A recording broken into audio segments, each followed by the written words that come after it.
pas des pays comme ils sont coupés donc aujourd'hui. Et là, de nouveau, il va aller à l'Orad Nahawan et il va, machallah, donc le roi, il va faire plus de 150 000 combattants. Machallah, c'est immense. Laquelle dans le vide, dans le polythéisme, dans le shirk et autres, tout ça va partir dans rien. Et la même chose, Omar va vouloir les rejoindre, mais de nouveau les compagnons, et même Ali va lui faire changer d'avis, il va dire non, la Khalifat Mu'minin, tu restes ici. Nous donc on va y aller. Et à ce moment-là donc, ils vont avoir une armée seulement de 30 000. Tu trouves 30 000 contre 120 000. Ouais, 30 par rapport à 120.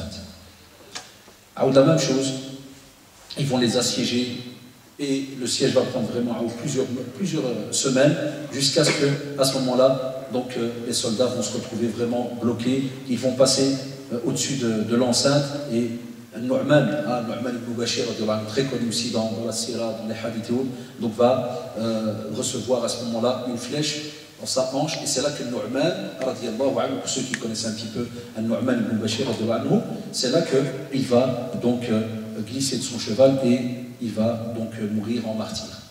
Donc Nu'man ibn Bashir, ceux qui sont habitués parmi vous, qui le connaissent, c'est celui-là aussi qui un jour il rapportait le hadith qu'on rapporte souvent dans l'éducation des enfants. Nu'man il dit qu'il était venu avec son père et son frère et que son père voulait prendre le prophète en témoin par rapport à un cadeau qu'il a donné à son frère. Et le prophète lui a dit, est-ce que tu as donné la même chose à ton autre fils? Il lui a dit non, je ne peux pas être témoin. Une leçon pour nous montrer que quand on fait des cadeaux aux enfants, on doit être juste. Tu ne donnes pas un plus qu'à l'autre.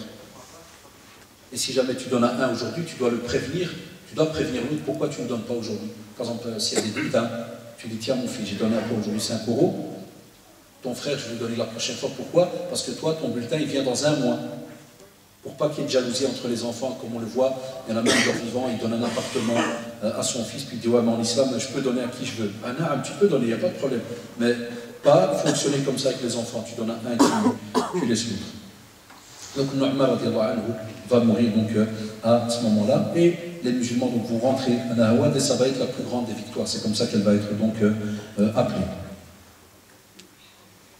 Alhamdulillah, les gens, tous ceux qui vivaient dans les contrées perses vont être contents de l'arrivée des musulmans.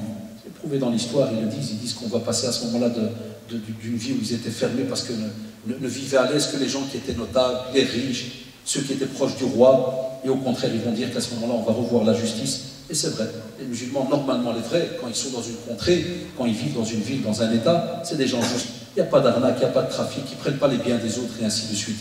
Loin de là. D'accord, et Shabab, donc ils vont voir qu'il n'y a pas de différence entre le riche, le pauvre, pas d'injustice. Si quelqu'un subit une injustice, ils savent très bien qu'ils ont le droit de venir et de se plaindre chez le calife. Et Wallah, il est arrivé des cas où le prophète, ou le calife, donc Omar donne raison par exemple aux Perses par rapport donc à un musulman, où il croit qu'à l'aise il peut faire donc ce qu'il veut. Si on a du temps, à la fin je vous lirai quelques petites traditions, Inch'Allah, par rapport donc à cela. À ce moment-là, donc, les compagnons aussi vont continuer à monter jusqu'à arriver du côté du Sham, donc ce qu'on appelle aujourd'hui donc le côté de la Syrie actuelle, Syrie, Jordanie, Palestine. Donc ils vont aller jusqu'à l'ouverture de Damas. Vous connaissez donc la ville de Dimashq.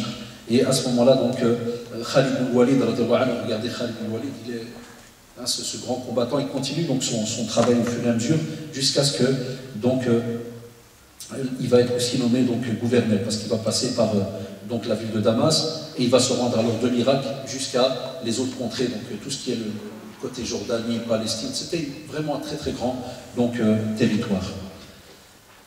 Après Yashabal, il y aura un petit événement très simple, mais ça c'est aussi une petite leçon. Après la libération de Damas, Omar va retirer le commandement, c'est-à-dire Khalid ibn Walid était considéré comme le général.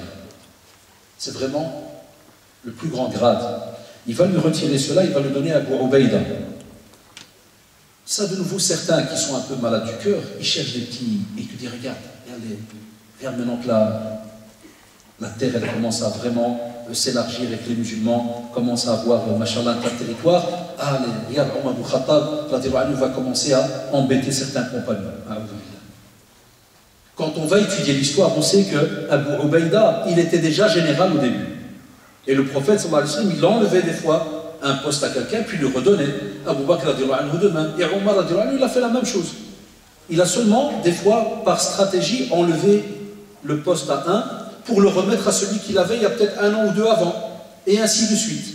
Et donc, on ne parle jamais, subhanallah, des relations qu'avaient les compagnons entre eux. Et c'est pour cela que certains pensent qu'il y avait un problème entre Khalid ibn Walid et Omar ibn Khattab radiallahu anhu. Abadan, un point où Omar radiallahu anhu va dire « Je n'ai démis Khalid ibn Walid, pas pour, parce que je suis mécontent de lui ou quoi que ce soit, ou trahison, ou abadan, hashalillah. » Il dit « Mais les gens ont été éprouvés par lui. » Et c'est vrai, dans l'histoire, Allah subhanahu wa ta'ala avait donné, wallahi, une baraka à Khalid ibn Walid incroyable. Là où il allait, il était vainqueur. Et les gens, ils pensaient alors à ce moment-là que tout ce qu'on gagne, c'est parce qu'il y a Khalid ibn Walid. Un point où certains, et vous le savez, certains vont oublier alors que tout cela vient parler d'Allah subhanahu wa ta'ala. Pas spécialement par donc l'être humain. Et il dit, et je crains qu'on va confier peut-être à Khalid ibn Walid un degré et certaines choses que subhanallah, il va devoir les subir, alors que lui n'a rien à voir. Khalid ibn Walid était quelqu'un de très modeste, très humble auprès d'Allah subhanahu wa ta'ala. Intention, mashallah, claire, nette, pas de double intention, pas d'orgueil ni quoi que ce soit ou ostentation, et ainsi de suite, même s'il était le plus réputé donc des soldats du prophète, loin de là. Mais il voulait que les gens sachent que c'est Allah subhanahu wa ta'ala qui décrète, et je voulais leur éviter d'être en proie à une épreuve, comme le rapporte donc Tabari, rahimahullah, dans son ouvrage. Après, il y aura la bataille de Yarmouk, qui va se passer donc en l'an 15 de l'Hégire. Et c'est lorsque Héraclius, attends, ça les jeunes, ils entendent ça dans l'histoire, hein, lorsqu'on parle de l'Empire romain et autres, donc va voir que les musulmans vont s'approcher de Cham et qui vont aller encore un peu plus loin. Il va écrire à Rome et il va écrire à Constantinople, hein, tous ces termes que vous entendez maintenant à l'école, spécialement les primaires et certaines années du secondaire hein, en géographie, et il va former une armée de 240 000 hommes. 240 000. Et l'Yarmouk, c'est une rivière à la base. L'Yarmouk était une rivière qui prend sa source dans les hauteurs du plateau du Golan, Djoulal, très connu aujourd'hui, comme vous le savez, hein, en Syrie, et qui se déverse dans le fleuve du Jourdain, et qui est au sud du lac de Tibériade. Tout ça, c'est des endroits qui sont connus par là aujourd'hui en géographie haute, et certains vont même des fois, lorsqu'ils se sont déplacés dans certains voyages, ils le voient, et ça existe encore donc aujourd'hui. Et à ce moment-là, de nouveau, comme on l'a dit pour les autres situations, ils vont demander de rencontrer donc les chefs byzantins. Et subhanallah, quand ils vont venir les voir, les Byzantins ils vont mettre des tapis de soie, ils vont mettre des fauteuils de soie, et les compagnons ne vont jamais accepter de s'asseoir ni de marcher là-dessus. On va dire, je ne veux pas. Jusqu'à ce qu'il y ait des simples réunions, mais vraiment modestes et autres. À ce moment-là, subhanallah, il va se passer de nouveau une belle petite chose, c'est qu'on va avoir un prince byzantin qui s'appelait Georges. Et Khalid ibn Walid va demander à le rencontrer. Et comme on l'a dit, les messagers ne se tuent pas. On ne tue pas un messager. Et Allah subhanahu wa ta'ala va faire que, subhanallah, quand Khalid ibn Walid va parler à Georges, il va se convertir à l'islam. Il va s'asseoir avec lui, il va lui expliquer les principes de l'islam et autres, et il va se convertir à l'islam. Et subhanallah, rahimahullah, vous savez ce qu'il va faire, Adam? Il va demander à Khalid ibn Walid d'être à ses côtés. Et qu'est-ce qu'il fait? Il va prier 2 rak'at. C'est ses premières rak'at, comme disent les historiens, et il part en guerre. À peine il part, il meurt. Et comme disent les historiens dans leurs commentaires, il dit il n'aura prié que 2 rak'at. Donc, Khalid ibn Walid à ce moment-là va gagner la bataille de Yarmouk, et puis on va aller alors à Al-Quds. Et c'est là que, Inch'Allah, on arrive vers la clôture. C'est à quelle heure l'Acha? C'est à la mosquée? À 36. Donc, Masha'Allah, on a, parce que je voulais donner un petit peu plus de temps, puisque l'ouverture de Al-Quds était aussi quelque chose de très très important. L'an 16 de l'Hégire. Al-Quds, comme on dit en arabe, c'est la ville sainte. Et en français, on l'appelle Jérusalem, alors qu'auparavant, elle s'appelait Yerushalayim, et donc Yerushalayim aussi en hébreu, puis Elia. Comme ça, on entend ça des fois à la télévision, des fois les jeunes, ils ne tiltent pas la seconde de qu'est-ce qu'il y a là-bas, d'où ça vient, pourquoi, quel est le rapport des musulmans avec ces villes, qu'est-ce qui se passe. Non, il y a un rapport, subhanallah, très très ancien, hein, avec donc ces villes qui, comme vous le savez, pour nous par exemple, le prophète Hassan, lorsqu'il a fait le voyage nocturne, Al-Isra ou Al-Mi'raj, de nouveau, beaucoup de jeunes ne sont pas au courant de cela. Ils ne savent pas de quelle ville à quelle ville, pourquoi, comment, et ainsi de suite. Et c'est pour ça que jusqu'à aujourd'hui, comme on le voit côté politique, il y a un tas de petites guéguerres, hein, entre certains pour des fois la reprise de Jérusalem, ceci, de cela. Mais avant de parler, il faut toujours un petit peu aller voir dans l'histoire et comprendre un peu qu'est-ce qui s'est passé dans ces contrées. Donc, je vais vous lire un petit passage. Donc, en s'étant rapproché de Jérusalem, Amr ibn al-As va assiéger donc la ville sainte et Abu Ubaïda va venir donc pour l'aider. Et les habitants de Jérusalem vont demander alors un accord de paix. Et ils vont dire à Abu Ubaïda, écris au calife Omar, parce qu'ils ont entendu parler de lui, ils vont dire écris au calife Omar pour qu'il vienne lui-même à Jérusalem pour sceller avec nous le pacte et nous garantir notre sécurité. Vous avez compris pourquoi je vous ai dit dans l'introduction de la conférence du rappel, pourquoi la parole de Omar était réputée, radiyallahu anhu, même dans les contrées les plus lointaines, alors qu'ils ont en face d'eux les émissaires, les envoyés de Omar, et qu'est-ce qu'ils lui disent? Pas qu'ils n'ont pas vraiment confiance, mais vous avez compris. Ils veulent absolument Omar en face d'eux parce qu'ils savent que lui, s'il donne une parole, Allah il la change. Et subhanallah, qu'est-ce qui va se passer? Donc Omar il va en parler aux compagnons, Uthman et d'autres compagnons vont dire non, mais Ali va lui dire vas-y, contraire. Et donc Omar va prendre l'avis de Ali il va donc aller à Jérusalem. Et il va désigner Ali pour le remplacer donc à Médine. Et il part avec Al-Abbas ibn Abdul Muttalib et ils prennent la route jusqu'à ce que le commandant donc, musulman Abu Ubaïda, Khalid et d'autres compagnons donc, vont l'accueillir à Al-Jabiyya, donc une autre ville, et puis ensemble ils vont partir de Al-Jabiyya jusqu'à donc Jérusalem. À ce moment-là, Mohammed ibn Abdullah al-Azdi a dit Al-Hassan ibn Ali anhum jami'an, donc le petit-fils du prophète sallallahu alayhi wa sallam, m'a rapporté cette histoire. Il dit, lorsque Omar arriva, on lui dressa une tente en fourrure, où il s'assit à même le sol. Puis il se leva et pria. Cela suscita chez les musulmans un vif émoi. Et ils se mirent à faire retentir La ilaha illallah, Allahu Akbar, parce que pour eux c'est immense. Que Omar va venir donc de Médine jusqu'à, Mashallah, jusqu'à Jérusalem et être présent là-bas. Et à ce moment-là, à leur écoute, les habitants donc, de Jérusalem vont se précipiter auprès d'eux pour voir qu'est-ce qui arrive. Et l'un d'entre eux va lancer cet appel et va leur dire « Oh vous les Arabes, qu'est-ce qui vous arrive ?» Ils vont lui dire « Omar, l'émir des croyants est arrivé auprès de nous, dans la ville de notre prophète, sallallahu alayhi wa sallam. » Et le lendemain, après que Omar ait prié la prière de Fajr à la tête des musulmans, il va dire à Abu Ubaïda « Va voir le peuple et informe-les de mon arrivée. » Abu Ubaïda va sortir et lança cet appel. Notre émir est arrivé, qu'allez-vous faire par rapport à ce que vous avez dit? Parce qu'ils ont demandé un pacte, n'est-ce pas? Vous vous rappelez, ils ont demandé un pacte de paix. Ils en informèrent donc le patriarche. Ce sont ce qu'on appelle les autres instances religieuses qui étaient donc présentes à Jérusalem.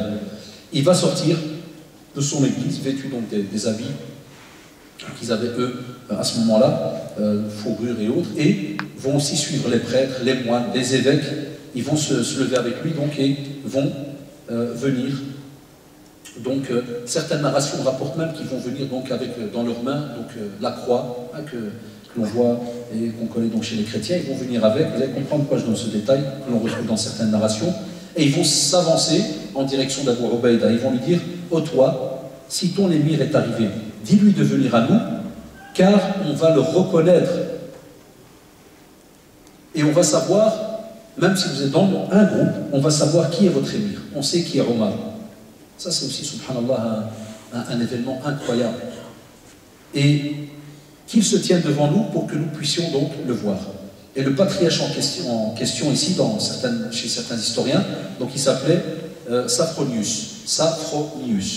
Il voit arriver donc Abu Ubaïda, puisqu'il a été prévenu Omar anhu, il lui a dit voilà les paroles du patriarche. Et Omar donc il va se rendre immédiatement chez eux, il les voit donc arriver, mais les compagnons vont dire tu vas aller chez eux sans armes, parce qu'ils le voient partir simple. Et il lui dit écoute, on craint qu'il y ait un piège.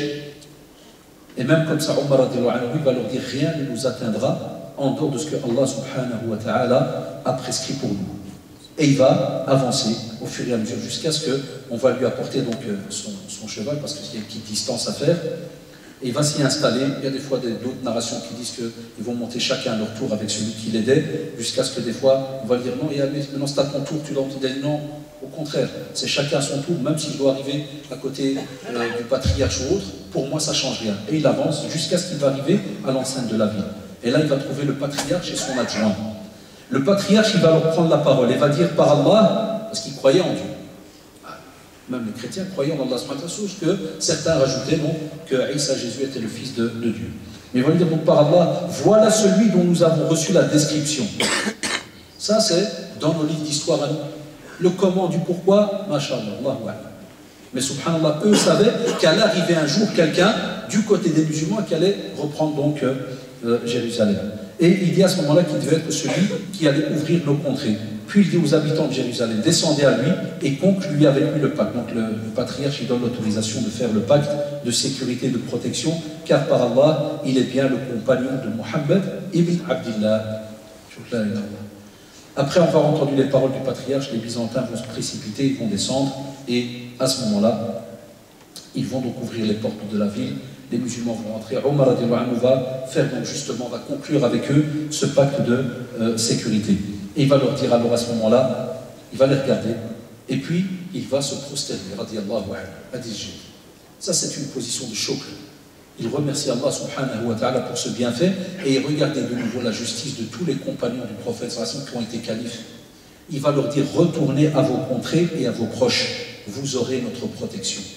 Et vous avez notre engagement lorsque vous le demanderez et que vous vous serez acquitté de la capitation. Parce que certains ne voulaient pas, certains voulaient absolument donc rester dans les polémiques et autres et entrer même en guerre avec les musulmans. Regardez la même chose, il va leur dire, voilà, vous quittez le territoire. Il n'y a pas de problème, vous partez ailleurs. Et il aurait pu, wallah, et c'est ça qu'on dit pas, il aurait pu les combattre, la abadan. Wallah, mais il va les toucher. Et à ce moment-là, les shabab, Omar va écrire pour eux un traité. Et donc il va expliquer, il va mettre dans ce traité en résumé qu'il leur accorde la sécurité pour leur personne, pour leurs biens. Regardez les traités qu'il y a avant. Quelle la parole pour leurs églises, leurs croix. Il va leur dire rien ne va être détruit. Vos lieux de culte, on ne les touche pas, ils restent là. Tout ce que vous avez comme espace qui vous appartient et autres, on ne va pas et on ne détruira rien, aucun bien qu'il y a dans ces espaces-là. Et on ne va pas vous forcer à abandonner votre religion. Donc il y aura la da'wa, des discussions, il y aura un tas de choses, mais jamais forcer donc la personne. Et donc à ce moment-là, alhamdoulilah, ils vont remarquer qu'ils vont vivre pendant des années, donc en sécurité. Le texte est très très long parce qu'il y a beaucoup de narrations qui le rapportent, mais aussi non sachez qu'à ce moment-là, un des autres événements qui va se passer, qui est aussi de nouveau très très beau, c'est que dans la mosquée Al-Aqsa, le prophète, comme vous savez, était entré la nuit de son voyage nocturne. Donc il avait prié là-bas. Eh bien, Omar va y prier en compagnie des musulmans. Donc il va aller vers donc, le rocher, et à ce moment-là, il va faire donc, en sorte donc, de prier vers la Qibla. Et puis, lorsque le temps de la prière va arriver, il va demander, vous savez à qui de faire le adhan? Qui a déjà lu l'histoire? À Bilal. Vous savez que Bilal, lorsque le prophète sallallahu alayhi wa sallam est mort, Bilal ne voulait plus faire l'adhan. C'était le mu'addin du prophète. Et radiallahu anhu, il était tout le temps triste. Il ne voulait plus faire l'adhan par rapport à cela. Et Omar radiallahu anhu va lui dire, Ya Bilal, est-ce que tu ne ferais pas pour nous le adhan, l'appel à la prière? Rahimakallah, qu'Allah te fasse miséricorde. Et Bilal va lui répondre, Ya Amir al-Mu'minin, Ya l'émir des croyants. Je jure par Allah que je ne voulais plus lancer d'appel à la prière pour personne d'autre après le prophète sallallahu alayhi wa sallam. Mais puisque, regardez le respect de l'Amir, il lui dit, mais puisque tu m'en donnes l'ordre, je vais aujourd'hui t'obéir pour cette seule prière. On va dire, pour cette prière-là, Ya Amir al-Mu'minin, je vais faire le adhan. Et lorsque Bilal va lancer l'appel à la prière, eh bien les compagnons vont entendre sa voix, qu'ils n'avaient pas entendu depuis, comme vous le savez, une bonne dizaine d'années, et ils vont se rappeler alors le prophète sallallahu alayhi wa sallam, et tous les compagnons vont s'effondrer en larmes. Et ces jours-là, parmi les musulmans, wallahi, la plupart vont pleurer, mais on rapporte d'après certains textes que subhanallah, Ubayda ibn Jarrah, Abu Ubayda ibn Jarrah, Mu'ad ibn Jabal, vont pleurer jusqu'à ce que Omar va leur dire, cela suffit. Cela, tellement que ça qu'ils ont été touchés, parce que ça leur rappelle toute une partie de leur vie. durant laquelle ils ont vécu avec le prophète sallallahu alayhi wa sallam. Et vous savez très bien que dans la sunna, le prophète sallallahu alayhi wa sallam était heureux lorsque Bilal radiallahu anhu venait. On sait que l'heure de la prière alors approche, et lui disait Arihna biha ya Bilal. Avec ce adhan, on savait que l'heure de la prière est là, et cette prière était un apaisement pour le prophète sallallahu alayhi wa sallam. Après, il y aura l'ouverture de l'Égypte, la Tripoli donc occidentale. Il y aura donc aussi Bab el-Yaoum, c'est de nouveau toute une région qui est après la Tripoli occidentale, orientale aussi. Donc il va y avoir vraiment plusieurs ouvertures. L'ouverture d'Alexandrie, très connue, donc encore jusqu'à aujourd'hui. Et le point sur lequel je terminerai, c'est parmi les choses que Omar a fait, très très important, c'est l'urbanisation des villages. Avec toutes les conquêtes qu'il y a eu, subhanallah, eh bien, il va y avoir des peuplements qui vont se faire. Et Omar va donc à ce moment-là lancer toute une structure de villes, comme par exemple la première ville qui va être fondée par Omar l'année 16 de l'Égypte, c'est la ville de Bassoura. On entend parler de ça aujourd'hui en Irak, la ville de Bassoura. Il y aura aussi, et subhanallah, chaque fois qu'il fait une ville, on raconte dans l'histoire que dès qu'il fait une ville, il demande absolument qu'il y ait automatiquement une mosquée et un bâtiment de la gouvernance, installé toujours au centre de la ville. Et autour, il dit de faire des quartiers.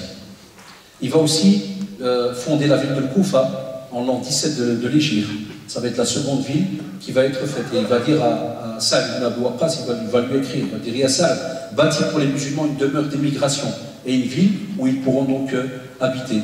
Et ne les sépare pas de moi par une mer. » Aussi, la ville de Fustat, donc, qui va être aussi donc, lancée. Si on va un peu plus loin, il va aussi s'occuper de tout ce qui est la promotion de l'enseignement des sciences islamiques. Il va redemander absolument à tous les gouverneurs à ce que la lecture du Coran, l'écriture, soit quelque chose de présent dans la communauté. L'enseignement doit revenir à cette communauté, subhanallah, de Iqra, très connu donc dans le domaine de la lecture, de la mémorisation, les sciences.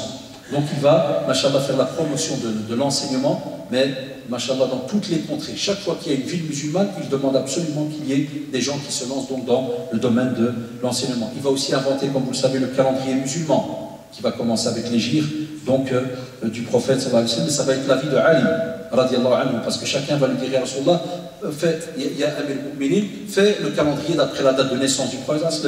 Un autre il va lui dire, fais-le d'après la révélation, quand il a eu 40 ans et que le prophète sallallahu alayhi wa sallam a eu la révélation, commence le calendrier à partir de la révélation. Et Ali, radiallahu anhu, va dire, je te recommande, ya Amir al-Mu'minin, de faire le calendrier d'après l'hégire, parce qu'il va lui dire, c'est à partir de là que va être fondé le premier État musulman.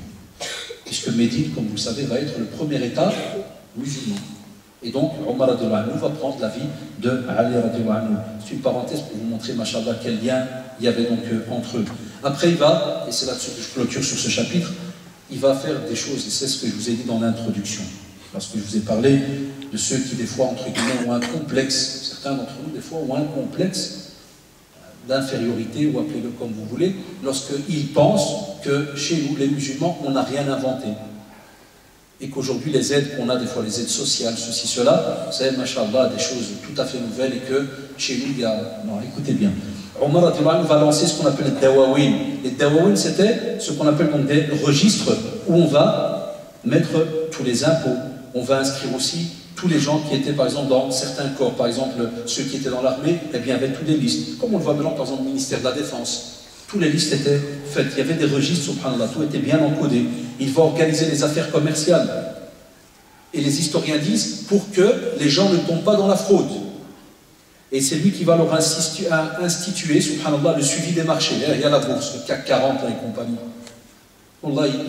C'est lui qui avait fait tout un système pour structurer la bourse, pour qu'on ne vienne pas faire n'importe quoi avec l'argent de change, parce que chaque contrée avait aussi sa monnaie. Et subhanallah, il va aussi faire, écoutez bien, ceux qui voient certaines émissions, par exemple en France, ça se passe beaucoup, en Belgique un peu, très, ça se passe mais on ne le voit pas beaucoup. Par exemple dans les grands marchés, tu as les contrôleurs qui viennent et vous savez ce qu'ils contrôlent dans les marchés? C'est ce qu'ils contrôlent? Les balances. Eh bien Omar ibn Khattab, c'est lui qui a instauré ça. Il a envoyé des contrôleurs pour aller voir les balances. Il va voir, est-ce que toi, quand je vois le chiffre là, 000. Est-ce que c'est un vrai 0,0 ou bien il y a en vérité 0,100 grammes déjà? Wallah, combien de fois tu vas au marché, il y a déjà 100 grammes, il n'a encore rien déposé. Quand tu dis, frère, tu peux régler. Comment ça, Allah yaoudi? Mais une fois, je vous ai dit, j'avais un boucher aussi. Et moi, je dis, des fois, je sais que c'est un peu embêtant, mais je suis rentré à 260 grammes de kifta.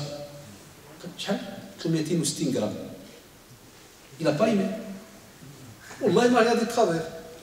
Et après, je pars à Marouh de Hafna, et puis je vois 270, contre l'eau 260.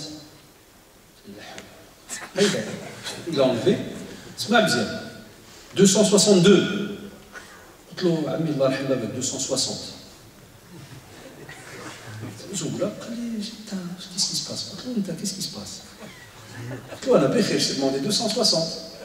انت qu'est-ce qui se passe؟ Pourquoi tu veux mettre 270, 380? Donc si tu as fait ça, je lui dis, à 20 personnes par jour, à la fin du mois, tu as combien de bénéfices sur ce que tu as volé? Ah, je dis wallah, c'est du vol.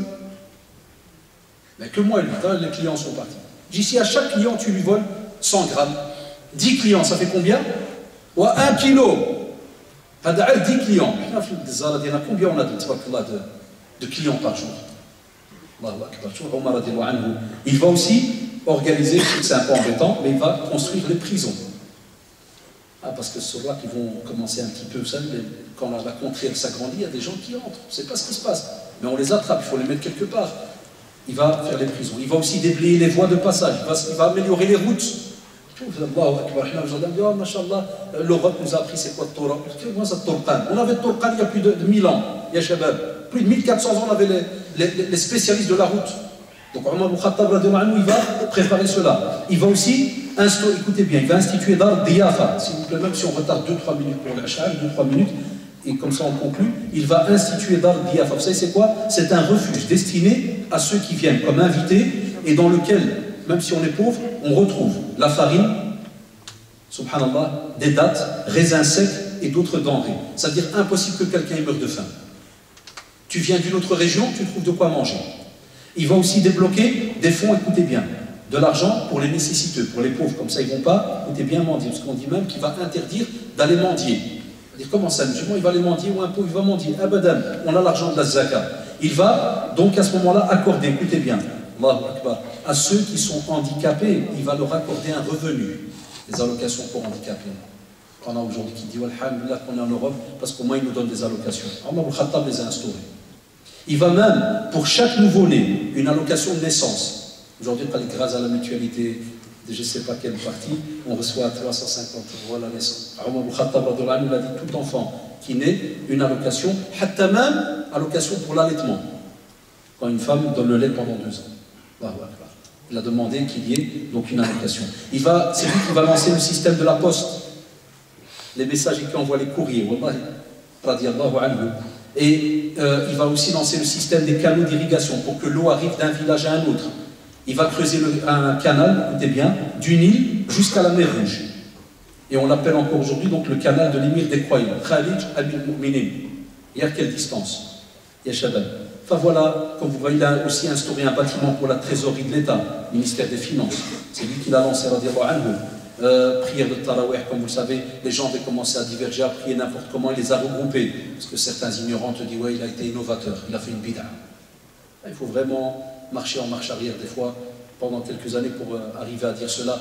Quand on connaît un peu la sunna, on sait très bien que les Tarawih étaient là, c'est seulement les gens qui ont commencé à faire des fois n'importe quoi, n'importe comment. Puis Omar a restructuré cela. Et il a fait tout un système, subhanallah, de règles et d'amendes par rapport à ceux qui boivent l'alcool, ceux qui même dénigrent, rabaissent quelqu'un avec la parole, les amendes. Et donc, pour terminer, il a organisé l'État en divisant cela par les provinces, pour que chacun sache quelle responsabilité il a, donc vis-à-vis d'Allah subhanahu wa ta'ala, et sachant